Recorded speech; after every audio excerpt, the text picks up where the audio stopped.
Hello everybody, welcome to the first episode of my wrestling vlog. I've been trying to be doing this for a long time now. So for those of you who are not aware, this channel is primarily going to be talking about pro wrestling, my love of it.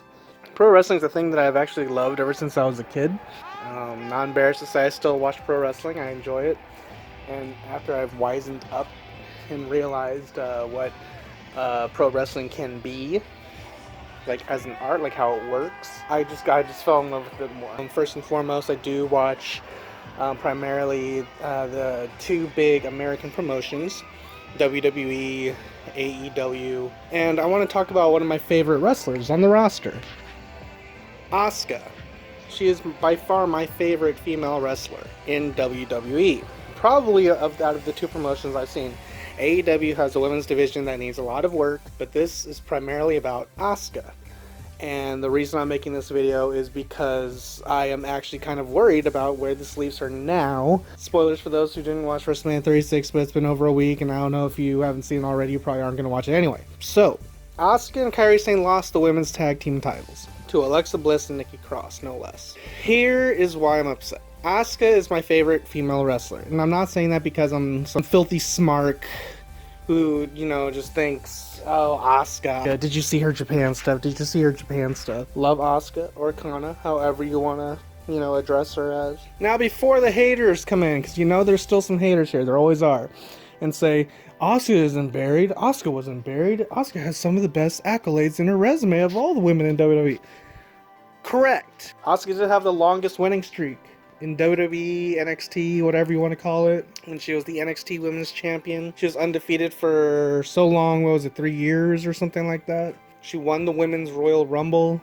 She won the SmackDown Women's Championship. She won the Women's Tag Team Championship. Asuka is a treasure because she... Okay, so she doesn't speak English. Who gives a fuck? Like, I get as an American audience, you want to have someone you can relate to. Boring. We got Charlotte for that. And that's where this whole Asuka's fall from grace all started, when Charlotte beat her at WrestleMania 34. Asuka should have went over Charlotte. Charlotte ended the streak. Charlotte also ended Rhea's streak, which I'm also upset about. Then Asuka goes on and loses to Carmella. My faith in humanity drops further and further. But here's the thing. When Asuka finally wins her SmackDown Women's title, who does she lose it to? She loses it to Charlotte Flair, like a week or two before WrestleMania 35 last year. WWE sacrificing title reigns to make a WrestleMania match bigger or grander in feel, just by adding another champion to the mix, hurts the champion you're taking the title off of.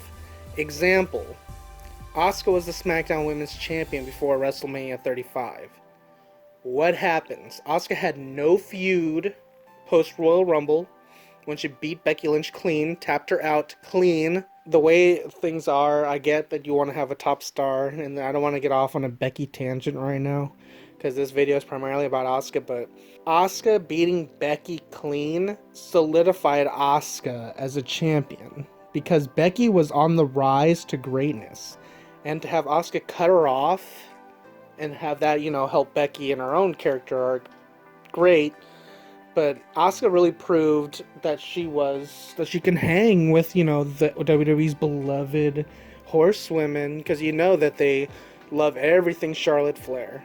You know they love everything Becky Lynch. Not necessarily Sasha Banks and Bayley, considering, you know, those two are kind of like their own little renegades over on SmackDown, but I do love them. Asuka beat Becky at the Royal Rumble, solidifying herself as champion. Elimination Chamber came and went, and Asuka had like no match. There was like no feud. Like she had a feud, like a brief thing with Mandy Rose at Fastlane, but ultimately there was no story. And then there was like some rumor that it was going to be some clusterfuck 6-way or fatal 4-way. I would rather have that, have Asuka stand tall over a bunch of other girls, than what actually happened, because we know, on the Raw side of things, you know they only care about the Raw Women's title. As soon as Ronda, you know, was champion, no one gave a fuck about the SmackDown Women's title, okay? And that's sad because Asuka won the title at the wrong time. I was glad she won it. I saw it live, but she won it at the wrong time. Why could they not do Charlotte versus Asuka? The rematch from the previous WrestleMania. Instead, in order to make the match bigger, they add Charlotte Flair to the match and take the title off Asuka just to make the match at WrestleMania a double title match. Because what's bigger than one title being on the line? How about two titles being on the line? And who gets to suffer? Just so Charlotte can get another reign and headline WrestleMania as the SmackDown Women's Champion. And what did Asuka do at WrestleMania 35? Can anyone tell me? I can tell you because I was pissed. She was in the pre-show Battle Royal, the Women's Battle Royal. And what irritated me more about seeing her in the Battle Royal was I was thinking of a ton of stories I would have done with Asuka going into WrestleMania as the SmackDown Women's Champion. If you want to have Flair versus Ronda versus Becky at Mania for the Raw Women's title, cool. Triple threat for the Raw Women's title, but you did not have to take it off Asuka. Asuka could have been the SmackDown Women's Champion defending it. If you did not have a story, it could have been an open challenge. We saw clearly in the Battle Royal that Ember Moon was back in action. She was injured for a while at the time, and I'm like, well, that would be an amazing story. What if Ember Moon came back, challenged Asuka, and got her first big win? Ember Moon would be champion. Asuka would have finally have lost to Ember Moon. It would have been a story. It would have made sense. But no. Asuka was in the Battle Royal, and that was it. I mean, further on down the line, she became Women's Tag Team Champion with Kairi Sane, Kabuki Warrior. She was out of the Raw title picture, SmackDown title picture, until, the thing with Becky Lynch and Charlotte Flair again for the women's tag titles. That disaster of a TLC match. I feared big time for Asuka, because the only thing that kept her relevant at this point was the women's tag team titles. And the fact that she was defending it against Alexa Bliss and Nikki Cross, the same team that they defeated at Hell in a Cell, you already knew that the WWE was going to put Alexa and Nikki over. Now, I don't have a problem with Nikki Cross. I'm glad that she's getting a push.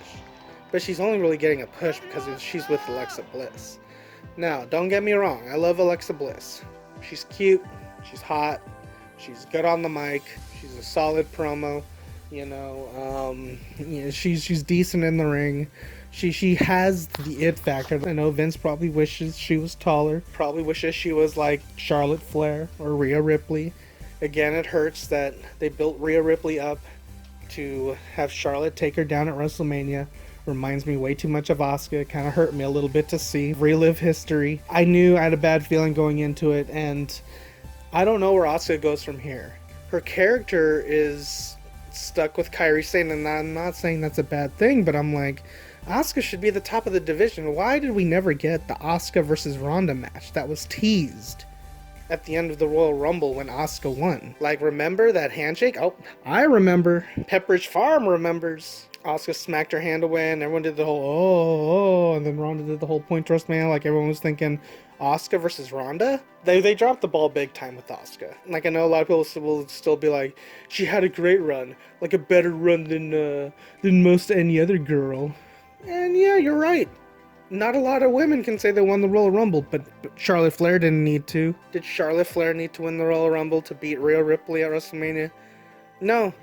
Her character, her story, she can get a title shot whenever the fuck she wants. You can just see that as evident when she beat Asuka for the title weeks before WrestleMania 35. That episode of SmackDown still haunts me, because I remember that promo vividly. Charlotte Flair, because everyone was pissed off, the smarks on the internet were pissed off that Charlotte Flair was added to the Becky Ronda match, and Charlotte addressed the fans in that promo saying, y'all think I don't bring anything to the table?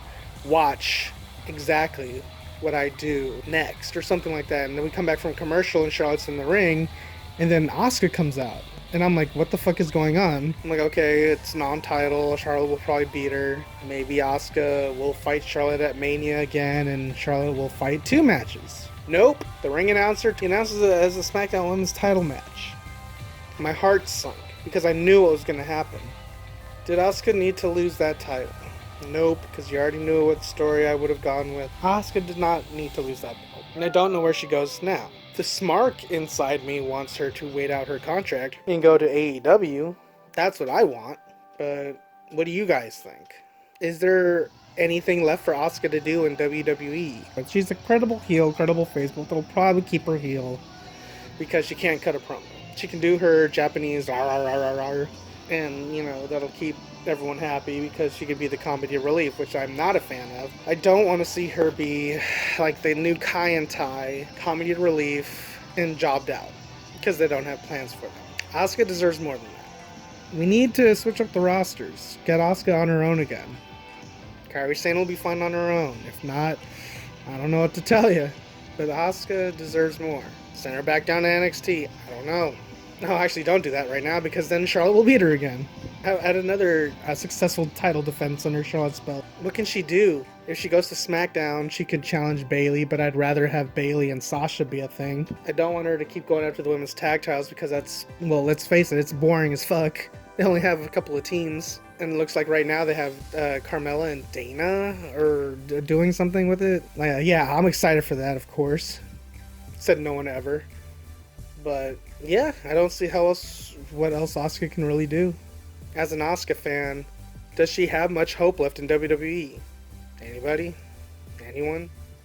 Well, thanks for joining me on my first episode of this podcast. I know I kind of rambled on, but I definitely do want to be more focused and kind of get a better setup with microphones and all that. But let me know what you think. Give me comments, suggestions. We'll see what happens. We'll see what happens. But until then, I'll continue watching AEW and WWE. Yeah. Have a good one, guys. Thanks. Like, comment, subscribe, and I'm tapping out. See ya.